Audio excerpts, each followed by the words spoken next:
break. Brew and a friend bleed orange and blue to the bitter end. Come and join us, DNVR. We are DNVR. We are DNVR, and we are live from Studio A. The A stands for average per year value. You read my tweets this morning. Nice. We'll be getting into that. Of course, 2 new contracts to discuss for the Denver Broncos since the last time we sat here, Mace. But before we jump into all that, we got to go to a place that can teach you all about, contracts and math and all that other stuff and finances. It's MSU Denver. Now, that's not all they can teach you about. They can teach you about a whole hell of a lot more. Whatever you're looking to learn about, MSU Denver is the place to go, especially if you're looking to maintain a full-time job while you do that, because MSU Denver students work twice as many hours as students attending any other Colorado institution. But Mace, we got ourselves a doozy of a weekend in Broncos country. Yeah, so much for the bye being a quiet weekend. Although happening today, as we'll get into Courtland Sutton breaking this morning, I can live with that because you fly back Sunday night from wherever you are for the bye. Monday you're back in. It's back to normal. Hit the ground running. I just wish Tim Patrick had been announced today rather than on Friday, because I'm trying to unplug a little bit here. And God, can't do it. Can't do it. It happens. Yes. It happens. Unfortunately, they don't work on our schedule. You have to be prepared for something Broncos related to happen on their bye every year. Well, you have to be prepared for Broncos news to break at all times. Right.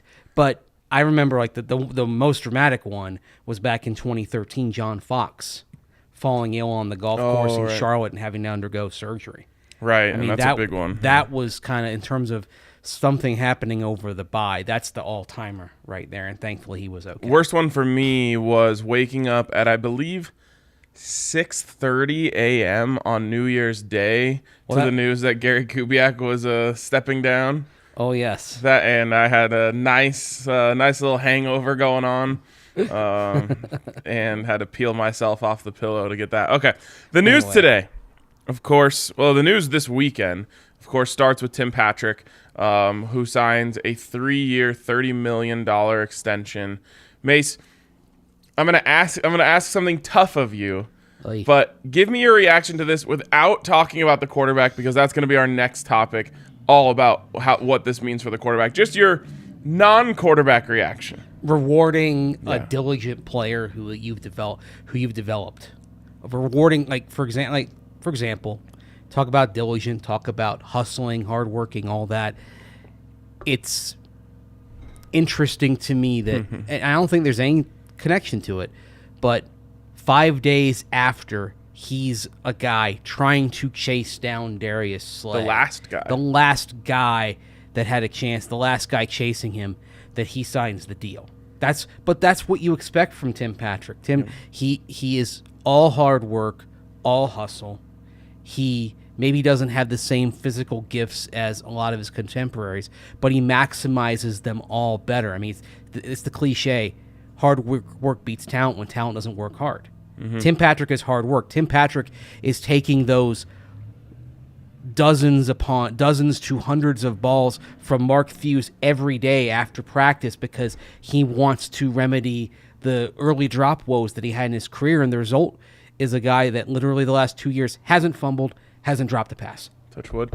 Yes. Yeah, exactly. I mean, this is one of those feel-good contracts for everyone on the team, because you can tell anyone about this, right? Yes. And it'll inspire them. And really, it goes into your team. I actually ran into a Bronco this weekend, who was an undrafted guy, has been bouncing around from practice squad to practice squad, and he was just telling me that's so inspiring. That's the dream, right? That's what gets you out there grinding, going through those times where you're not on a team, you're waiting for your phone to ring, all of that stuff. And so this is one that everyone can get behind. It's a good price for the Broncos.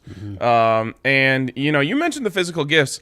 I think his physical gifts are underrated. This is a guy who ran 4.47 at his pro day. He obviously wasn't invited to the combine, so we can only go off the pro day numbers. He's big. He's fast. He's not quite as strong as a Courtland Sutton, but he is a gifted guy. Yeah, there's somebody on the Broncos roster at receiver who has a better skill than he has. Maybe you'd say with Tim Patrick that he's like the second or third best in everything, but there's no weak spot on him. Right. He's second or third best in everything except you could say hands. Right. Hands have to be number one. Totally. Everything else is like number two, number three. Okay, you say KJ's the faster, and then Jerry Judy's probably a little bit faster, and then Courtland Sutton's bigger, got a better catch radius, etc., and a little better at jump balls. But across the board, Tim Patrick, there's no weak spot to him. Nope. Not at all. There's nothing where you say, oh, well, that's his Achilles heel. It doesn't exist for him. All right.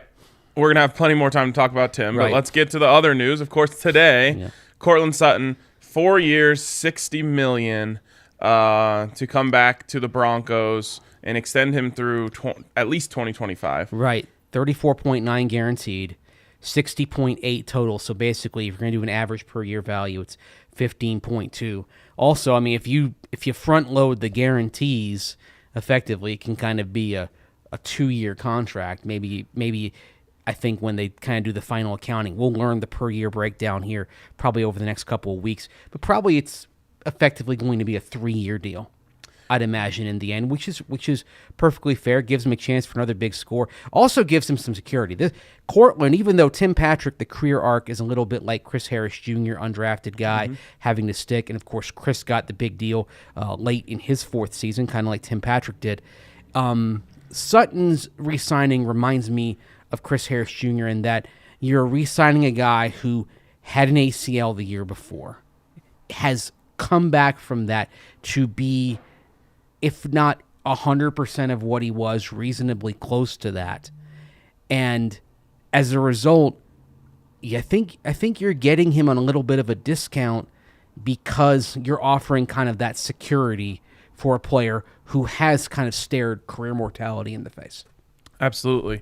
My first reaction to this was, I think that's the floor for what this contract could have been. Oh my gosh, I thought the floor was 17.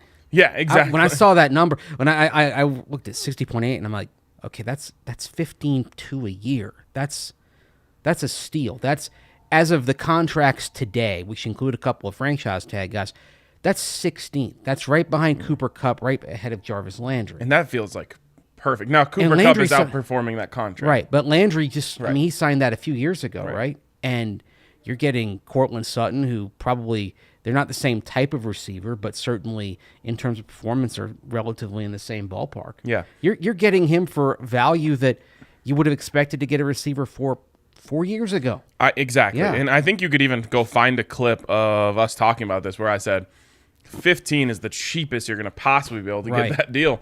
And so now you combine Tim Patrick and Courtland Sutton, and when you rank that in terms of average per year salary, it's right in the mix of the most expensive receivers. It's a little bit below DeAndre Hopkins, a little bit above Julio Jones. You're getting 2 guys for the price of one of those top tier guys. And then you have Jerry Jeudy on his rookie contract for another 2 years, and then cost control beyond that for 1 more year on the 5th year option. And that's kind of, you're looking at these deals, and you look at Patrick signing a 3-year deal. And like I said, with Sutton, the amount of that guarantee, which is 34.9, so that basically means he's in all likelihood on a 3-year deal. You imagine that last year probably doesn't have a lot of guarantees on it. And then Jerry Jeudy, when you would pay him his next big contract, would be in year 4 for Courtland Sutton / right after Tim Patrick's contract expires. So you can see kind of the long-term planning that's already kind of going into place here. I don't know if Courtland Sutton signs a 3rd contract with Denver. I don't know if Tim Patrick has a contract beyond that, but you can kind of see the chess pieces in place to set up for Jerry Jeudy being the wide receiver 1 in terms of pay. I'm not talking about on-field stuff, talking about contracts in 2025. Right. Everything. It's really shrewd long-term planning here, to where when it's time for Jerry Jeudy to get paid, you're going to be able to kind of slide him into the space that is occupied by Patrick and Sutton. It's well done. And you really did buy low on Sutton here, not just with the price, but with his recent performance. It hasn't been his best 3-week stretch heading into this contract. No doubt. I mean, It's for 9 targets in 3 games. And so if you're George Payton, who we know has always loved Courtland Sutton, literally, we've talked about it a million times. Courtland Sutton is the jersey he told his son to get right when he came to Denver. So he's always been a big Courtland Sutton fan. And so for him, he believes in him long term. I'm sure that he, in his mind's eye, says he's not playing at 100% right now. Right. So let me buy him now, literally buy the stock low and hold it as it goes up over the years. Yeah, let him get another year removed from the ACL, because usually it's that next year back when you're back to 100%. Let him keep recovering. I don't know if you would have gotten this deal if, in fact, actually, I'm going to just say it. I know you wouldn't have gotten this kind of deal if he didn't have the ACL. Oh, definitely.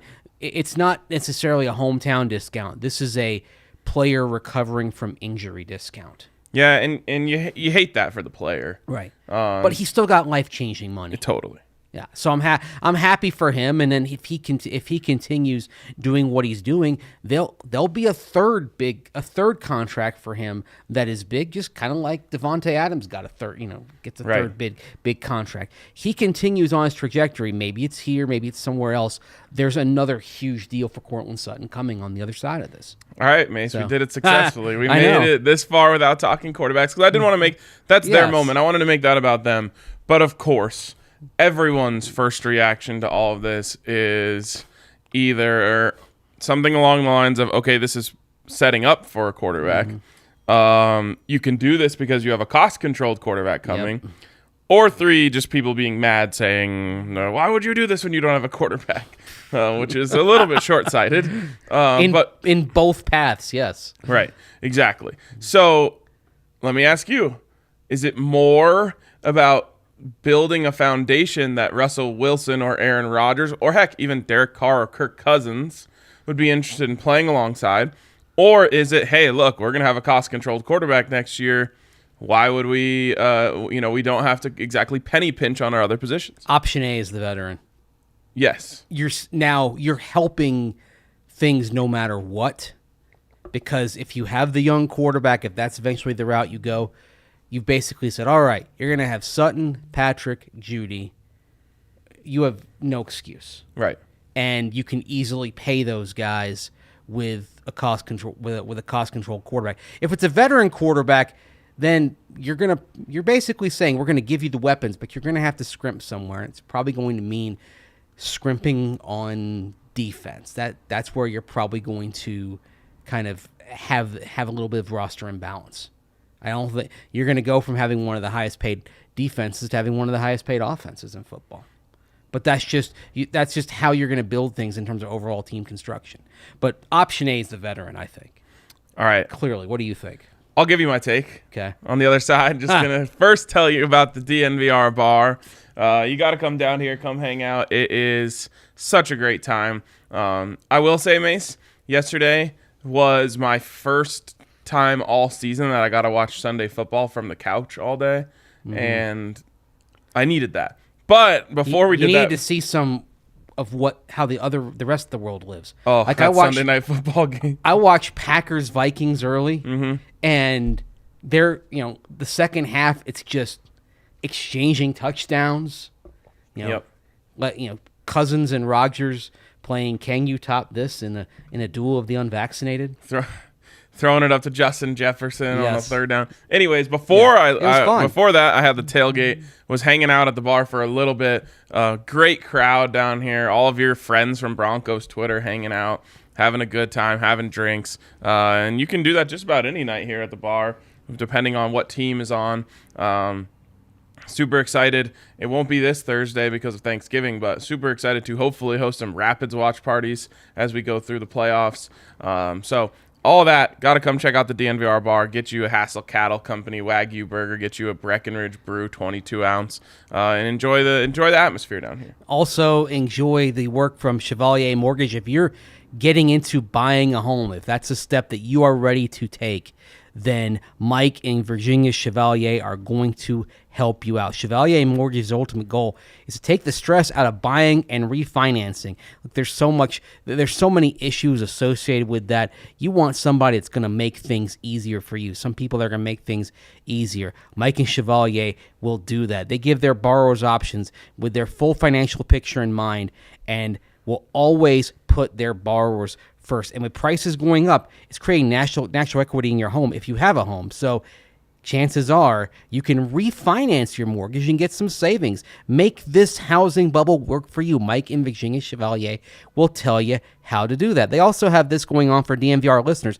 You go to DNVRmortgage.com and enter to win a free DNVR shirt or a hat of your choice when you sign up. Most importantly, get set up with a free consultation and discuss all your options. That's DNVRmortgage.com. Mike and Virginia Chevalier, they're longtime sponsors and friends of DNVR. And whether you're buying a house, selling a house, or just want to refinance, get things in order, they will find a way to help you out. So check out Chevalier Mortgage and check out DNVRmortgage.com. You can call them directly also at 303-257-6578. Michael Chevalier, NMLS 1931006. Virginia Chevalier, NMLS number 1910631. And finally, I mentioned Breck Brews down here at the DNVR bar, but you can get them anywhere if you just use that Breck Brew locator online. It'll show you where the nearest beers are to you, and you're going to want to get in on this. I'm staring across the room right now at our mini keg of Christmas ale that we just got in over here. It's a great thing. You want to impress everyone at the Thanksgiving celebration. You come in with the Christmas ale mini keg. People are going to appreciate that. And, of course, then make it feel like Christmas, even though the temperature is not going to feel like Christmas on Thanksgiving. By the way, Mace, today, officially, if it does not snow, will be the latest snow ever in Denver history. So we're going to set new records every day for the next probably couple weeks, because I'm sure it's nothing, right? Yeah, there's some precipitation maybe moving through tomorrow, but they're not expecting measurable snow. This is going to persist. We did get a couple snowflakes at the Buffs game on Saturday. But it didn't accumulate, right? No, not at all. Yeah, that's the thing. It looked like rain on the ground and it only lasted for about like 2 seconds. But it was kind of cool. Anyways, Breckenridge Brew, whether it's raining, snowing, sleeting, sunny, they've got a beer for you. So check them out, Breckenridge Brewery, and find that nearest beer to you with that Breck Brew locator. With the weather, it's probably still strawberry sky season, It's always strawberry sky season for me, but quite literally, if you like strawberry sky ultimate porch beer. Yeah. Okay. Have your Thanksgiving meal outside if you're not going to the Rapids match. Yes. Yeah. I wish I could get my family in on that, but my mom's having like 20 people over. I don't think she's going to move the whole party to Dick's. Move the whole party. It actually sounds like a lot of fun. Move the whole party to Dick's. She did let me go to a Nuggets playoff game on Mother's Day once. I think I used up a few of my Goodwill cards that time. Was that a few years ago? Against the Blazers, yeah. Yeah, man. Game 7. I tried on that. I couldn't pull it off. Yeah. I watched it at a Mother's Day meal at a restaurant.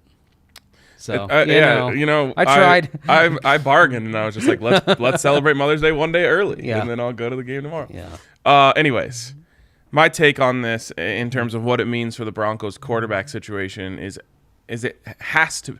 I think George Paton looked at it this way. Coming in, you had this great roster, right? Everyone was talking about this roster is ready to win if they just get a quarterback. I think George Paton feels like he was really close to getting Aaron Rodgers. And depending on who you ask, he was. And he is just kicking himself over the fact that he wasn't able to get that done as he watches this team kind of flounder its way through the season. And he's just saying, I need another shot at this. I need another shot at getting this veteran quarterback who comes in here and leads this team to the promised land. And I don't want to miss out on it because we no longer have the weapons that we had. I think that's the case, but I don't know if it's all about Aaron Rodgers anymore. No, I don't think so either. In fact, if I were putting down some money on a veteran, I'd say the first choice is Russell Wilson. But here's the thing. To use your expression, here's the thing. Seattle may well decide to reconstruct their coaching staff around what Russ needs. I mean, it seems like the Pete Carroll era seems like it's coming to a natural conclusion here. It's year 12. They won a Super Bowl. They went to another. had some good times, a lot of wins, but clearly he's not working. What he wants to do in terms of offensive point of emphasis is not working for where the Seahawks need to go. Could Russ say, I want out? Yes. But what if Seattle says everything we do is going to be structured around what you want? Yeah. Even you having a say on the coach. That's the thing that could mess this up here. But Wilson, according to reports, wasn't interested in the Broncos last offseason when there were rumblings about them moving on. Could the Broncos change that with what they've done at receiver? Potentially. I think it probably has more to do with who they hire as head coach if they move on from Vic Fangio. Like if they hire Dan Quinn or Darrell Bevell, that's the tell. As I've said, I would hire Josh McDaniels all over again if that's what Russell Wilson wants. I would too. I can't believe I'm saying that. I mean, I just want to shoot myself in the mouth for saying that. But if you can get Russ, you do whatever it takes. Who probably has another 7 to 10 years potentially in him, you do it in a heartbeat. How old is he now? 33.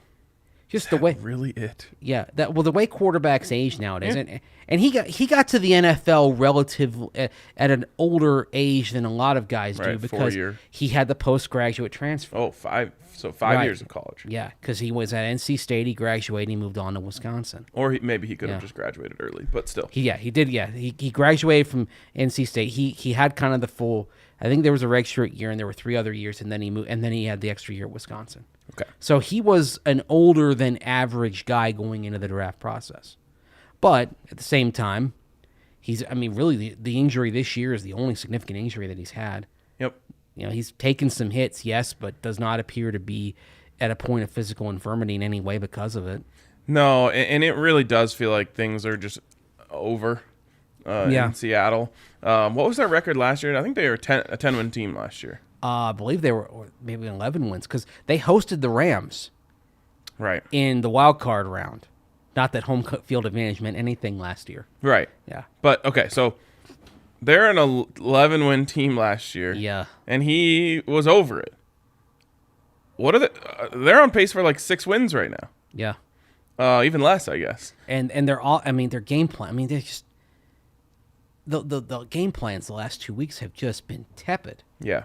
And it's just not. It just seems like a very incomplete football team, and that also might be what the decision makers in Seattle are seeing, saying we need some draft picks, because they are very thin in that department as well, because of some trades they've made. Yeah, they need draft picks, and of course, John Schneider. We know he has kind of a different draft evaluation than most people. The Seahawks draft board probably.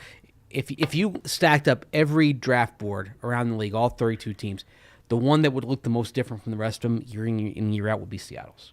And we see that in the picks they make. Like it's Rashad Penny, he should have gone in the 3rd round, right? But that's their MO. But at the same time, and that's one of the reasons why they're in this debacle. Right, exactly. They also got DK though. I feel like they kind of maybe overthink and they try to be too contrarian. At the same time, even though I can see them just saying, all right, we're just going to get draft picks, we're going to blow it up. Logically, at some point, somebody in that building has to say, Russ could play 8 to 10 more years. Why aren't we doing everything to build around him and make him happy? They should if we're going to have a new coach, if we move on from Pete Carroll, why isn't Russ involved in that? Wouldn't Russ be involved in that process? Well, that's the one thing that could save Wilson for Seattle at this point. All right, let's make it less about Seattle and more about the Broncos. I think Russell Wilson is probably target 1. Yes. Aaron Rodgers is obviously 2. I could see Rodgers retiring after this year, though. Of course. More so than at the start of the year. Number 3, potentially Derek Carr. That's an intriguing one. Would you rather do that than go after a rookie? Well, definitely Wilson I'd rather than a rookie. Definitely Rodgers as well. Yeah. With Carr and then Kirk Cousins as well. So that was going to be the 4th one. That's where you get into a danger zone of saying, are we going to pay elite money for a guy who's just pretty good? And it's a very fair conversation to have. And we see even like with the Vikings, there's a ceiling to what they accomplish. I mean, look at the Raiders since Henry Ruggs was removed from the lineup. I mean, their offense just has no dynamic element. They still haven't won a game without Henry Ruggs, huh? Yeah. Since he got to the team. Every loss they've had they're winless without Henry Ruggs the last 2 years. It's up to 0-6 now. Yes. It's a big problem. It's crazy when you look at them and say they're well over 500 with him and they're winless without him. I mean, you hate to put it on one player, but clearly, even though he wasn't a leading receiver, he was changing the way he defended them. 100%. Oh, things were open for Brian Edwards and Hunter Renfrow and Darren Waller underneath it. They just aren't there now. Yep. And also, their defense is breaking down under the strain. I mean, Joe Mixon was just dicing through those guys yesterday. Yeah. Derek Carr, I think I can't believe I'm saying this because I used to be a big time Derek Carr hater. Yeah. But he's come a long way. He's really good. Yes. But can he elevate you? Like, we know Wilson can elevate. The question is, we know Rodgers can elevate. Does Carr have that same ability to elevate those around him? But also, can he be elevated by those around him with Tim Patrick, Courtland Sutton, Jerry Jeudy, KJ Hamler, Noah Fant, Albert Okwuegbunam? Well, he'd have the vertical threat in KJ Hamler. He'd have a lot to work with. That one I think I'd sign off on, depending on the price tag. Yeah. If it's 35, what if Carr is $35 million a year? Is he going to be a free agent though? He's got. I thought he had one more year left on his. So you got to trade for him. And let me just look at his contract here real quick. It's great podcasting, by the way, when we're looking at contracts. It's all right. When we're looking at contracts here, Derek Carr. He had a 5-year, $125 million contract. He is under contract next year. There's no guarantee. So the Raiders can cut him, which they probably won't. And they probably won't. So it'd have to be a trade. So realistically, are they going to trade him within the division? Probably not. Yeah. So Carr might make a lot of sense. And by the way, you'd give him a new contract, but that cap number for next year, $19.877 million. I mean, shoot, Teddy Bridgewater. The contract he signed with Carolina originally had a lower per year value than that 1 year number for Derek Carr. Again, if he could make it happen, I don't know if they're if he forces his way out. He doesn't strike me as a guy who would do that. But either way, that's where I probably end it though. I wouldn't do it for Kirk Cousins. I wouldn't either. And honestly, that's kind of the one that scares me a little bit because George Payton does have familiarity with him. Of course, at the same time, he has familiarity, but what does he think? What does Rick Spielman think of the fact that he chose not to get the jab this summer? I mean, certainly we know Mike Zimmer was really frustrated. Yeah, for sure. With that. Did that frustration reflect in what Rick Spielman felt? And if that's the case, I'd imagine that George Payton, probably hearing about it secondhand from his guys in Minnesota, probably would have felt as they did. I mean, those types of things definitely matter. I will say, let me ask you this. Where would Kirk Cousins fall on a scale of Broncos quarterbacks? Like, all time? All time. Definitely, obviously, below Manning and Elway. Manning, Elway, Plummer, and Morton. Yeah, I mean, Morton's... Those two are interchangeable. Morton's definitely your 3. Okay. Because of what the team accomplished as well. And also... if you look back at his 77 and 81 seasons and adjust them for era, they're among the best the Broncos have had, especially that 81 campaign where they were cruising along toward division title before they choked against Chicago. Okay, so there's your top 3. Yes. He's ahead of Kirk Cousins for sure. Morton is? Yes. Yes, I'd say so. The thing that Morton had that Cousins doesn't have, Morton was an elevator, as in guy, he made people better around him. And I've talked to so many of the guys on the 77 team over the years that have said that Craig Morton walking in was the piece that made us all better. There you go. And that's the difference between a Morton and a Cousins, and it's why I wouldn't say Cousins is at best 4th. So I would put him at 5th. Because you put him behind Jake? I'd put him behind Jake. That's fair. But it's kind of funny that we would be willing to just say no thanks. Like, Are we drawing the line at Jake Plummer? Like you got to do a little better than Jake Plummer. We're also viewing it financially though, because one of the reasons why there's questions about him coming back in Minnesota is that cap number right now for the Vikings is $45 million. $10 million of it is guaranteed. The rest, or it's all guaranteed. $10 million of it is on the bonus. So if they traded him, you would be looking at a $35 million cap number for next year. And then if you extend him, what beyond that? So that, to me, if you're talking about Kirk Cousins, it's Kirk Cousins versus plus his contract, and his contract versus Kenny Pickett or Matt Corral at cost control drink.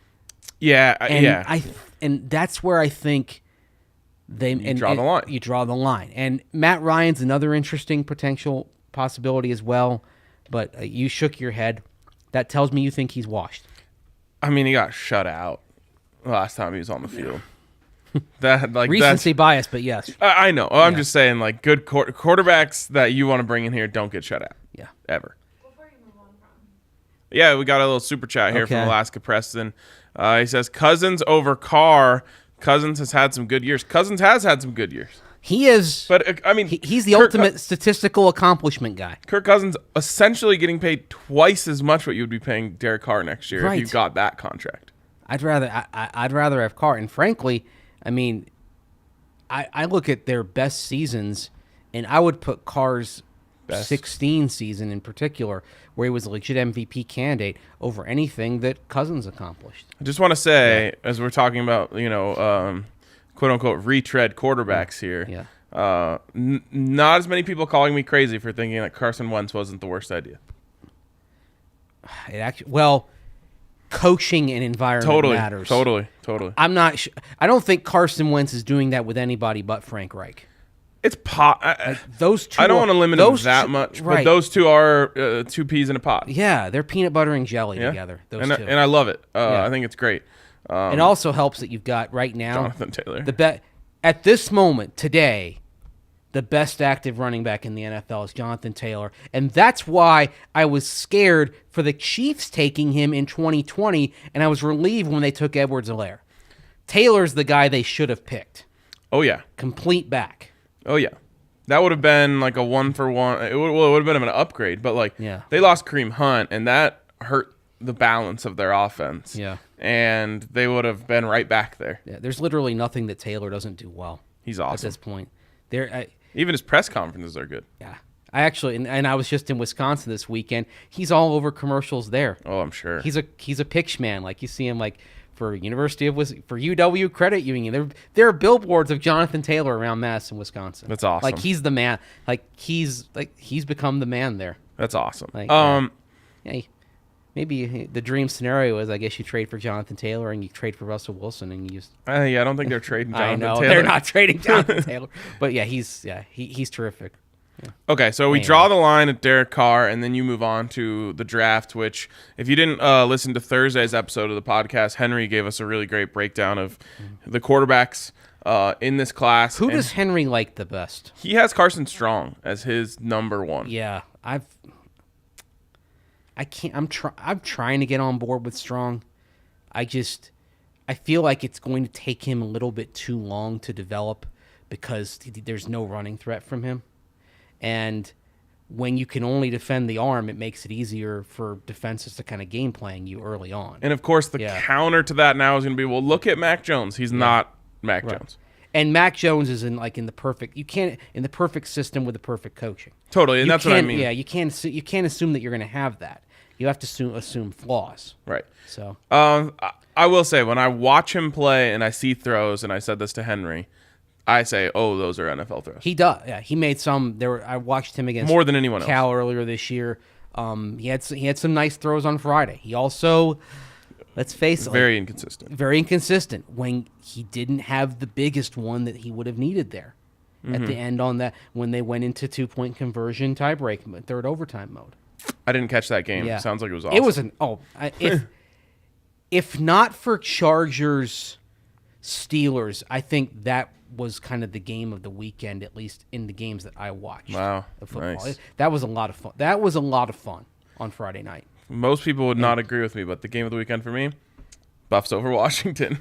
A terrible football game for all who didn't have a rooting interest in Colorado. Yeah, but in college football, there's no harm in winning a meaningless late season game. No, well, that is one good thing about college football compared to the NFL. If you're out of it and you win in the NFL at the end of the season, you're like, well, thing, yeah. Right, we lost draft position. In college football, who cares? You try to win every game. Yeah, good for the Buffs. It was a really bad. Who was football coaching game. UW this weekend? I don't even know. Okay, I don't even know. Yeah, I'm like, I don't know who their interim coach is right now. Yeah. But UW fumbles on the goal line and gets taken back the other way. That gives the Buffs a touchdown. Then they fumble again inside their own 10. Mm-hmm. We didn't really have any business winning the football game, but we won. That's all that matters. By the way, I did not see any plays from that game. Partially, it was a Pac-12 network game, right? Mm-hmm. Yeah, I wasn't going to get that where I was. So, anyways, back to drafted. Sorry, we're hijacking this. Back to drafting quarterbacks real quick. Yeah. There's 3 veterans that I would really look into, and then I would turn to the draft. But again, it's a scary place to be because there's definitely not a sure thing in this draft.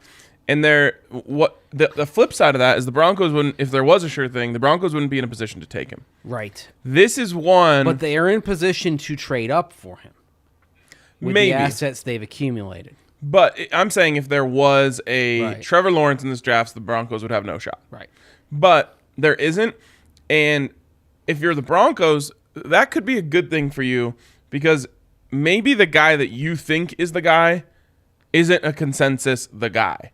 And he falls to you at 10, where the Kansas City Chiefs drafted Patrick Mahomes. Or, a little earlier than that, where you were able to get Deshaun Watson. Like there's options here of if you love a guy, you might be able to kind of hide your love for him and pounce just at the right time, just like, again, happened with Kansas City, and everyone would say, well, there's no Mahomes. There probably isn't. But no one thought there was a Mahomes in the Mahomes draft, or he would have been drafted number 1 overall. Let's live in a hypothetical where they decide that Kenny Pickett of Pitt is their guy. Mm-hmm. I think we can agree kind of the primary concern is the small hands, but it's a good quarterback. It just never stops being funny to me. I'm just saying, like, I know what you're getting at. No, I'm not getting at anything other than the fact that we talk about the size of dudes' hands. Yeah, but this comes up every year. Every year with quarterbacks. I mean, Joey Burrow's doing all right. Yeah, 9 inches is the baseline, but he doesn't even hit that baseline unless he does the Brandon Allen hand massage exercises that he talked about years ago to try to add. I mean, it's like Michael Jordan said he used to hang from a chin-up bar. To try and stretch his body and up. Be taller because he saw it on the Brady Bunch once. So whatever you can do. But let's say Kenny Pickett is the guy. There are teams that will cross Kenny Pickett off their list because of hand size. Maybe even as much as a third of the league won't have him on their board because he doesn't meet the hand size threshold, the baseline threshold. So if he's the guy you love, he might be there at 12 or 13. And then you go ahead and get him. Mm-hmm. And frankly, I would feel more comfortable with Kenny Pickett for the next 5 years than Kirk Cousins on an ungodly cap number. And that's the interesting part about this. And the final thing I want to say about this is regardless of which of these paths you go down, you still end up liking what you did with Sutton and Patrick. Yes. Because if a young quarterback comes in and that's what he gets to look at, it's going to be worlds different, no matter who you get. Worlds different than what they were throwing to in college. 100%. And with these receivers who by that point, let's say you draft a guy. So by the time you get that draft quarterback in, you're going to have 2 fifth-year receivers on long-term deals, a third-year receiver in Jerry Jeudy who has at least 3 more years of team control, and then KJ Hamler as a chess piece. I don't think you can rely on KJ Hamler as a primary threat anymore. No, that's just not the direction he's going in. But a chess piece to give you some more speed. We haven't even talked about what you have at tight end, the potential that is still there. if you have a young quarterback, then kind of the final piece of that is maybe you take the savings there and put a little more in the offensive line, and you're literally saying, all right, you're going to have a stud running back behind you, Javonte Williams. You're going to have all these pass catchers and a fortified offensive line. Kid, if you fail, it's on you. Yeah. You have all these pieces. You have pieces. a much better offensive coordinator. Yes. But mostly it's on you if you fail. And again, that's another fun thing to think about is if, the Broncos were to go chase an offensive-minded head coach, the weapons that they get to come in and work with as long as they can get something figured out at the quarterback position. And that is the only downside of this. If you don't get this figured out in one way or another, then you're paying a lot of money to guys who are playing a dependent position that aren't being used properly. Yeah, and they're going to get frustrated. Absolutely. As time goes on. And we've seen that happen here. It's one of the reasons why the last time you had two receivers on big contracts, when you had Demaryius Thomas and Emmanuel Sanders, how their frustration built over the years was because they didn't have quality at the trigger. Yep. And you ended up trading both of them. Right. And obviously Demaryius was a lot more amicable than Emmanuel, who kind of forced his way out. But it's the one thing you have to keep in mind here. If you don't figure that out, it's going to be a waste of money. Right. And again, they're not doing this without a plan at quarterback, but I think the plan is it's very much like, well, we have option A and option B, option C. And I think George Payton is at a point where he is probably comfortable with any of option A, which maybe you say it's Russell Wilson, option B, a Rodgers or a Carr, option C being a rookie. I think we may be at a point where George Payton's already comfortable with any of those three paths and working around that. Again, you are giving that rookie the best chance to succeed by giving them these guys. Right. Now, if the rookie fails, again, you're going to be bummed that you paid all this money to these guys because it's probably going to take both of those contracts to figure out if that rookie can play. Yeah. And so you got to hit. I mean, bottom line, everything in the NFL comes down to that last question: can you hit at your quarterback? If you can't get Russell Wilson, would you be more comfortable with a young guy? No, I want Wilson, Rodgers, okay. All right, Carr, young guy. Just to kind of square that out. All right, I know you said that earlier. Yeah, but just more and more, if they can't get Wilson, I think I'd be okay with a young guy and riding with him. Part of the big cap number for a guy who's just pretty good is something that's crippled a lot of teams over the years in terms of your overall planning. And we've seen how for a lot of teams, the best window to contend for and win a title is first contract. Yeah. Before that quarterback gets expensive. So you start looking at all the pieces kind of falling into place here and I'm thinking, now they just have to get the right young quarterback, but if they did, it might actually give them the best shot to win. It's just... But are any of these guys next year capable of being the guy in that way? That's the concern. Look, all of these guys have fatal flaws. Mm-hmm. Like there's like Carson Strong, you can point to the fact that he has no running threat, so defenses don't have to play him honest early, and that means he's not going to see the gaps in coverage that a more dual threat quarterback might see. You've got Sam Howell, NFL quality arm, NFL quality leader, NFL quality running ability. Yes, but takes a lot of sacks. Mm-hmm. I mean, is that a function of the line in front of him, or is that or has he got some Christian Hackenberg-like issues there? Oh God. Malik Willis, probably a steep learning curve going from the Hugh Freeze offense at Liberty to what he's going to face in the NFL. Kenny Pickett, I mean, he had okay years and then one great year, and then of course the hand size. Who is the real Kenny Pickett? The guy that we're seeing ball out for Pitt this year, or the guy that we saw in the last few years? I mean, that's the thing that kind of gets you, is like all of these guys have a flaw that could sink them. Yeah. Can you correct it? Yes.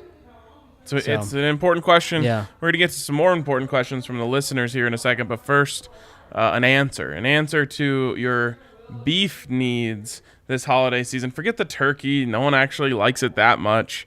Go with Hassel Cattle Company Wagyu beef. I promise you, if that is what you cook at your Thanksgiving, 0 people will complain about it. If that's what you cook at your Christmas, people will be praising you. Not only is it great to cook for holidays, it's great as a gift for holidays. You can send Hassel Cattle Company straight to someone's door. Comes in a nice, pretty box. It's all packed in there, frozen, ready for you to go. It's delicious. We have the ultimate stamp of approval on it, but that's what we serve here at the DNVR bar. If you order a burger, you get a Hassel Cattle Company Wagyu burger.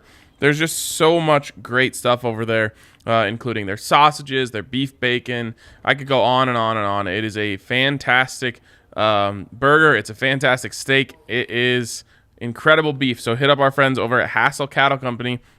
And you can get a holiday special right now with the code DNVR to get 15% off. Sorry, DNVR 15 to get 15% off. And then if you go over $200 on your order, you're going to get free shipping from our friends over at Hassel Cattle Company. Get in on it, HASSELL, cattlecompany.com. You know what else is fantastic is getting relief from aches and pains, right? Yes, that is fantastic. You've had headaches. Maybe you got some joint pain. Maybe you got a hamstring injury. And you know what? You can sometimes find that CBD will help you get rid of those aches and pains. And one great way to get CBD is through our friends over at Strava Craft Coffee. Maybe you've got migraines, cluster headaches. CBD can sometimes help you out with that. So give it a shot and use the code DNVR25 at Strava Craft Coffee to get 25% off. That's 25% off your entire order at Strava Craft Coffee when you use the code DNVR25 at checkout and get some of that CBD infused coffee. If you want to just try it once before you get in on ordering it from Strava Craft Coffee, from StravaCoffee.com, then come on down to the DNVR bar, have some of the Strava cold brew on tap. But if not, if you just want to order at home, go to StravaCraftCoffee.com. Use the code DNVR25 at checkout for 25% off. You can also subscribe. If you try it, you like it, you say, I want more, this is making me feel good, then subscribe, and you'll never have to buy coffee in the store again. It comes in K-Cup, comes whole bean, ground, and it'll get delivered to you every 2, 4, 6, or 8 weeks, whatever you prefer, right there on your doorstep. And if you subscribe, you're going to get 20% off for life. So give it a shot once. DNVR25 is the code to get 25% off. If you like it and you want more of it, subscribe, and you're going to get 20% off StravaCraftCoffee.com for life. So check it out, StravaCraftCoffee.com. I had a big weekend at DraftKings Sportsbook. Positive weekend, I hope. Yes, a very positive weekend. That puts you ahead of a lot of people that got hosed on some bets this weekend. Is that true? Okay. Well, I mean, look at let's say that you a lot of you thought you had a sure thing with Titans over Texans. Oh. Everyone is a fraud. That's what I've come to learn. Every team is fraudulent. And it seems like that should create for a great postseason, but the cream is just going to rise to the top at the end. I mean, even the Vikings and Chargers found ways yesterday to win. Yep. Despite their trends. I thought the Chargers were going to blow it. That would have been so epic. Anyways, DraftKings Sportsbook, I had a Buffs money line. I went heavy on that. That was a nice 3-1.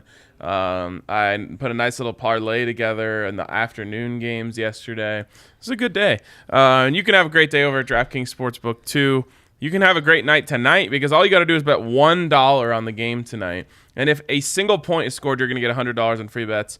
I guarantee, I've done this before, $1 million of my own dollars. If tonight's game ends in a 0-0 tie and you put your $1 at DraftKings Sportsbook on that, I will give you 1 million times your money. It's not happening. It's not ending in a 0-0 tie tonight. Just not going to happen.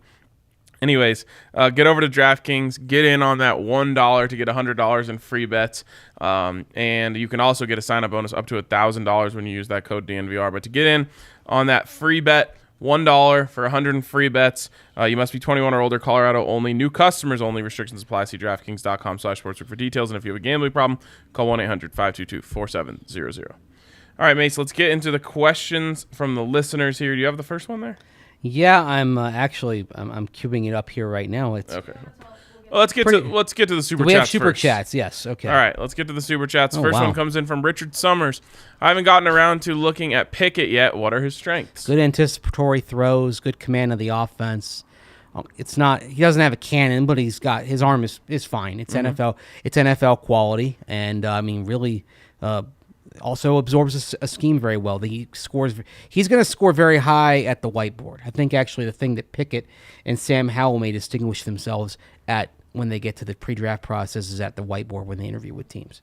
I mean, really, like the two things that you have to question are A, the hand size, but B, why the big jump from this year, and who is the real Kenny Pickett? Is it the guy that we saw this year in his 5th year, or the guy that played for Pitt the previous years? If the real Kenny Pickett is what we've seen this year, you're going to get a good quarterback at the next level.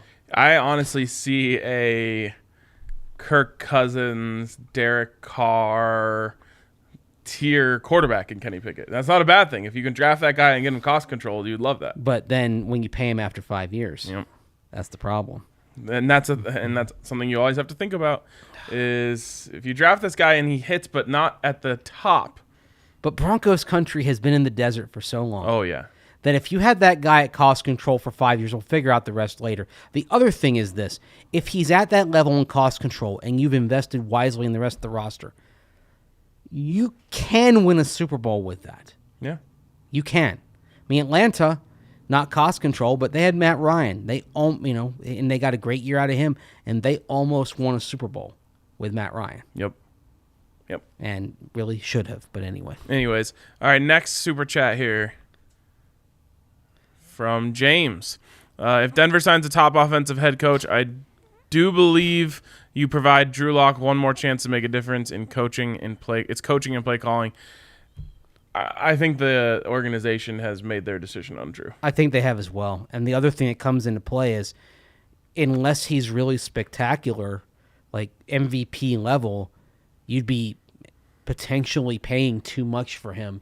You only have 1 year of cost control left on him. That's where not having him as a first-round pick comes into play.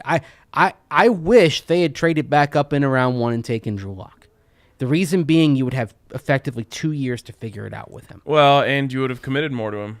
Yeah. If you drafted him in the first round, Teddy Bridgewater's not here. Even right at 32. Yeah. But I do think they've made up their mind on Drew Lock. I really do. Yeah. And the fact that they won't even really, at least according to Vic, they haven't even considered playing him yet, tells you not only all you need to know about that, but all you need to know about how they really felt about the quarterback competition. If they thought it was neck and neck throughout the entirety of training camp, you would have at least entertained the idea of playing him at this point. Right. And if George Payton wanted to see Drew Lock play, he could have stepped in at any point and said, I think that Drew should be playing it. And it could happen. Yeah. I think it would be like a mathematical elimination type of thing. Right, but why not have it happen for the Cleveland game when Teddy is truly hurt? Could barely move that week. It was that was the telling. moment. That was the moment that you said if they're as close as you said they were, that was the ideal moment to play Drew Lock. Cooper Rush isn't close to Dak Prescott, but when Dak Prescott was really struggling, the Cowboys didn't hesitate to put Cooper Rush in there. A lot of that also has to do with them wanting to protect Dak. I don't know if the Broncos care about Teddy Bridgewater all that much. That's fair, but at the same time, that was a game that they won to their credit, but you put an important game at risk because you wanted to play. You said we would want to make sure that our guy is healthy. So again, if Bridgewater and Locke were close, then Locke at 100% would be better than Bridgewater at 60%, right? The funny thing is, if they were that close, what if Drew comes in and plays the last 5 games of this season and plays like he did in the last 5 games of his rookie season, or better? Is it false positive time though? I know. It's Drew you're might putting yourself in a weird position. I know. Even if you do play him at the end of the season, right? Because then, I guess you can help with trade. Is value. that really him or is it not him? The other thing is they also know more about what's going on behind the scenes, and maybe they've seen things behind the scenes where they say, "Okay, we're moving on." I'll just say I find it very. I think they're out on Drew. Yeah. All right, let's go to the comments here from the listeners. You can, of course, leave your comments every single day on thednvr.com if you're a member over there. This first one comes in from Bumpy Buffalo. Hey, guys, in response to my fantasy team yesterday, I actually didn't go RB 1, 2, 3. I chose 4th of 8 in a snake draft. That makes sense why he has such a stacked team. Only an 8-team fantasy league here. First 3 picks were McCaffrey, Kelsey, and Kamara, so I lucked into Henry. My next pick was Jonathan Taylor, as Mahomes, Gronk, and Hopkins all went second round. I then grabbed Cup and got lucky with many Broncos fans going for Melvin, Javonte, and Judy instead. I grabbed Dak in the 4th, Mixon in the 5th, and just snagged whoever was left at that point. I have an 8-2 record with my most crowning achievement being winning a game by 15 while starting Dak in my lineup while he sat for Cooper Rush. Just a lucky year for me. I'm sure he won yesterday, too, if he has Jonathan Taylor. You know, most fantasy leagues will never do that, but I was in one where if you got a quarterback, you got their backup as well. I kind of like that. I've always thought you could call it like insurance. Right, and because the theory was every NFL team has a backup quarterback to try to get by for a week. So if you have a Dak Prescott, why don't you just automatically get Cooper Rush and get whatever the quarterback position produces for that team? Yeah, I guess where it would be confusing is like if there's a quarterback competition while you're drafting. Yeah. You just get both, I guess. But that I don't know. To me, that's more palatable. But hey, good for you, Bumpy Buffalo, that you got lucky on that one. Lou Drock, guys, just saw the Sutton news. So happy. My question for you. We're handing out the bags to Patrick and Sutton. Do you think Peyton is thinking cost-controlled rookie QB or paying $40 million a year to Rodgers or Watson still likely? Cheers, Charlie. Not Watson. We haven't even brought up Watson. I mean, there's always a chance that he gets that all figured out and it throws a huge wrench in the conversations. I don't expect that to happen. Yeah, he is not on the Broncos' radar until all that is cleared up. Right.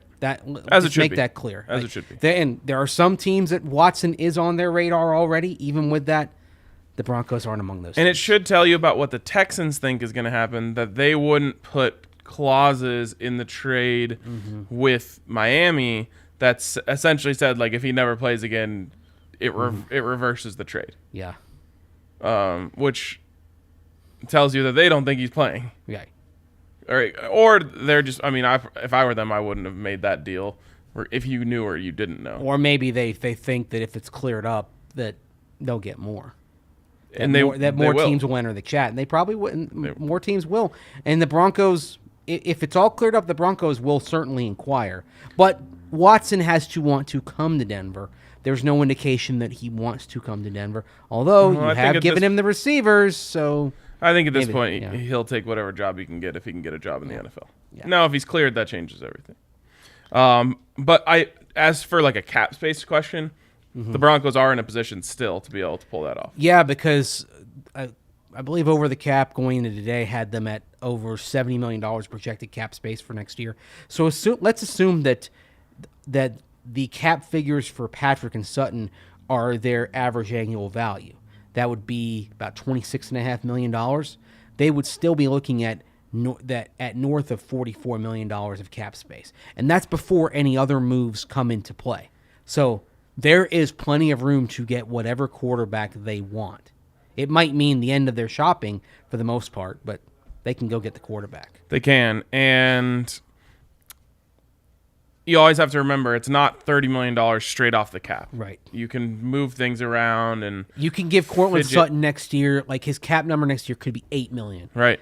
And now then you've got a bigger hit beyond that, but that's just part of the planning that you're going to have.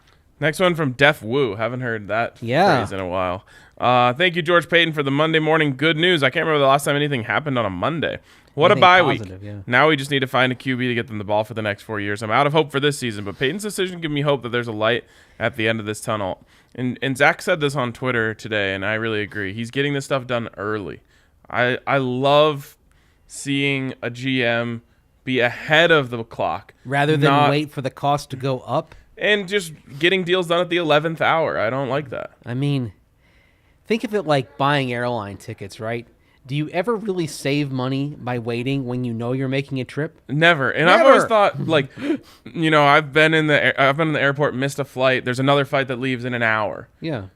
I've always thought, like, how did the price of tickets not just drop in the last hour? Because it's either going to be empty or you're going to get like $100 from me. I've never understood why they do that, but maybe they don't want to encourage people to wait. Yeah. Anyways, you're right. You never save money by waiting.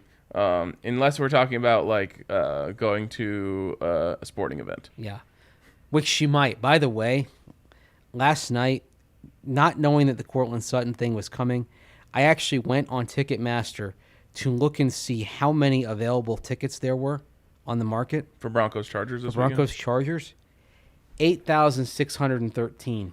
Yikes. That means literally 11.3% of the stadium is available on the secondary market. And on the market. Man, I think if anyone watched Sunday Night Football last night, Yeah. they just got more down in the dumps about what might happen. Now, again, this is the AFC West, and they are the Chargers, and it is a home game. Anything can happen. But if you watched Justin Herbert, at times, not the whole game, but at times look indefensible by the Steelers defense, you probably weren't thinking like, oh, man, I got to get tickets to go watch the Broncos take on this guy. The way to defend him, the best chance you have is by batting down a pass at the line of scrimmage. Good thing the Broncos are good at that. Right. And so the way the Broncos might get a takeaway is Draymond Jones or Shelby Harris getting their hands up in the air and deflecting a pass. Yep. That's the best shot. But, yeah, you looked at that game. He ran for nearly 100 yards. Yeah. And that's part of what makes him so tough to defend. Not only does he have the arm, but you have to account for the fact that he can rip off a 40-yard run. Yeah, he literally frustrating. won. I mean, last game in college was the Rose Bowl against Wisconsin. Literally won MVP with his legs. Mm-hmm. He had a bad game throwing the ball. And that's the Josh Allen effect, right? Yeah. Except he came in more advanced than Josh Allen. And defenses, I mean, I can just talking with when Chris Harris Jr. and Aqib Talib were here, I would ask them about defending a running quarterback. All of them said it was harder because you had to think about two things rather than one. And you had to have your eyes in two different places. You really can't play true man coverage and Right. get everyone turning away from the quarterback. Exactly, and it does make things easier for that young quarterback when he goes back to throw if the defense is playing to potentially stop the run. Yep. And that's the thing. Like, unless you get Carson Strong in a perfect scheme, I think it's going to be tougher for him early. Whereas, someone like Sam Howell and Malik Willis, these guys can take off and beat you, and even Pickett has some running ability as well. Yeah. It's what you have to have. And Matt Corral can certainly run the ball well. What's so crazy about like a conversation like this to me is that George Payton has a plan. He clearly has a plan, and we just don't know what it is. I'm not even sure most people in the building know what it is. I'm cool with that. As long as there's a plan, I'm cool with it. I would imagine that maybe nobody in the building knows what it is. Interesting. He doesn't strike me as that secretive. It's kind of just keeping your true intent just to a minimum number of people. And I would say right now that does not include anybody in the coaching staff as well. Yeah, and I'll say this. If you start saying things in the building, like we're going to go get Russell Wilson, that will get out. And it will become, a common conversation where we could be having, we knew they wanted Aaron Rodgers this offseason. Yeah. That became a conversation every day. And it was a huge letdown when they didn't get Aaron Rodgers. So, it's like if we started saying, like, we're going to hire Mina Kimes, and then we didn't hire her, like, people around here are going to be disappointed. Yes. So it's smart, in my opinion, to have your sights set really high, but don't start setting that as the expectation. Because if, let's say, you end up getting Derek Carr, to me, that's something that should be really exciting for the fan base. Now, if you said Russell Wilson and got Derek Carr, that's a letdown for the fan base. Right. So it's kind of smart to say, hey, let's aim for the moon, but let's not let this sort of start to matriculate around. And in my opinion, it might have already matriculated a little bit too much if that actually is their plan, because I've heard plenty of rumors that involve Russell Wilson. Yeah, and if you're George Payton, let's make sure that whatever the situation forces upon us, that we have a plan that we believe in. Right. And that's why you see him out and about watching Howell and Pickett and Willis and Corral. And I'm sure he's going to see more of those quarterbacks. I'm sure he's going to go see Carson Strong in person. I'm sure he'll find a way to go catch Desmond Ridder in person. Absolutely. Yeah. And he may go see those guys again. He'll see him at the Senior Bowl as well, so at least some of them. So he will get multiple looks at these guys. But again, it's all about having multiple options. You don't want to suicide for one. Like when you applied for college, if you suicide and went for one school, that's not George Payton. He's going to have 2 or 3 different plans that he's comfortable with. Are all of these guys going to be at the Senior Bowl? Not all of them, because not all of them are Seniors? graduates and seniors. Like I don't think Sam Howell can be there. It's a bummer. But I believe Malik Willis can be. Kenny Pickett can be. Desmond Ridder? Desmond Ridder can be. Man, that's gonna be it's gonna be a big good week. one. It's Yeah. gonna be a big week down It's there. gonna be a good one. Might have to get back on my Senior Bowl I attending think ways. we may need to get the whole crew down there. That would be fun. That would Yes. be really fun. Maybe. All right, that actually wraps it up for the questions today. We'll have plenty more on the website as it relates to these two guys. We'll, of course, be discussing this throughout the week, so stay tuned with us. Of course, if you liked the show, hit us with a thumbs up on YouTube. We always appreciate that. And also, a reminder about our presenting sponsor, MSU Denver Online, the best place to get an online education. Rigorous and affordable online classes taught by professors who bring the real world into the classroom. It's msudenver.edu/online where you can go to scope out all they have to offer. 750 total classes, 45 plus online and hybrid programs. Something for everyone over there at MSU Denver. Mace, this was a great discussion. Likewise. A good day in Broncos country as Courtland Sutton locked up for the foreseeable future. And George Paton's making moves, and we like to see that. Who's the biggest winner, George Paton or Courtland Sutton or Tim Patrick? Only time will tell. Yeah. Only time will tell. They're all winners today. Yes, exactly. But I think George Paton could end up being the biggest winner out of this, buying low on a stock that he really believes in. Yep. All right, that wraps it up for us. We will catch you guys tomorrow on the DNVR Broncos podcast.